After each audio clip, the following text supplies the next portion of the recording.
the construction of a firefighting helicopter and assembly. Let's อ๋อ เข้าใจ install helicopter Chassis are the wheels that are used during takeoff and landing. And now let's install the helicopter bucket. Firefighters use the helicopter bucket to scoop water and extinguish fire from above. And now we need to install the seats. The pilot and crew of a helicopter sit on the seats.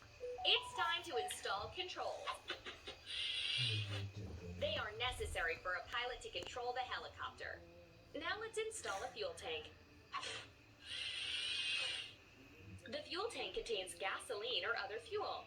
Let's install a fuselage. Parts of an aircraft are attached to the fuselage, and equipment and cargo are placed inside it. At first, let's install an engine. The engine makes the rotors of a helicopter turn.